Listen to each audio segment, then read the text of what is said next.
ঘটনাটা পরশু রাতের। হয়েছে কি, তোমাদের বাড়িতে হয়তো এমন কোনো পার্সন থাকবে যারা একটু এইরকম হয়। তো বলছি লাস্ট পর্যন্ত ভিডিওটা দেখো। মাঝে, মাঝে আমরা ভুলে যাই যে ওয়াইফাইটা বন্ধ করতে। তার জন্য মা পরশু রাতে তাড়াতাড়ি ওয়াইফাইটা বন্ধ করে দিয়ে ঘুমোতে যায়। ওয়াইফাইটা বন্ধ করে দেওয়ার সাথে, সাথে আমি যে একটা ভিডিও দেখছিলাম সেইটা অচল হয়ে পড়ে। গোল, গোল হয়ে ঘুরতে থাকে।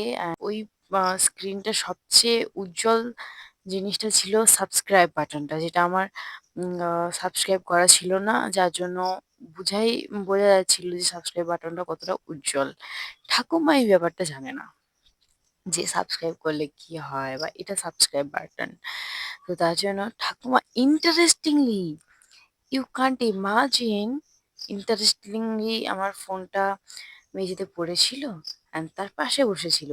এইরকম হয়ে গেল, সামনে গিয়ে বসলো, বসেই হঠাৎ করে সাবস্ক্রাইব বাটনে হিট করলো, মানে প্রেস করলো। জাস্ট মোমেন্টটা দেখার মতন। মানুষটা কি ভাবলো, এটা কি হতে পারে কি ভেবে দিয়েছিল, I I I don't know. জিজ্ঞাসা করলাম, বলছে আমি ঠিক করেছি এটা কি আমি ঠিক করেছি? সো আমার ওই মুহূর্তে খুব খুব হাসি পাচ্ছিল, at the same time feel হচ্ছিল যে সত্যি সবার বাড়িতে হয়তো এরকম কেউ কেউ থাকে যারা জানার আগ্রহ খুব, যাদের জানার আগ্রহ খুব। তো মেবি শিওর তোমাদের বাড়িতেও একজন করে আছে।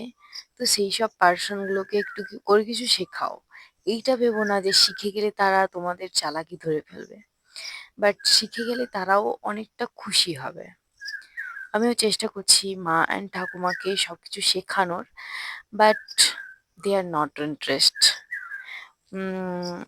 মানে আমি যেভাবে শেখাতে চাই সেই পরিমাণে ইন্টারেস্ট না। তো দেখা হচ্ছে কালকে। বাই।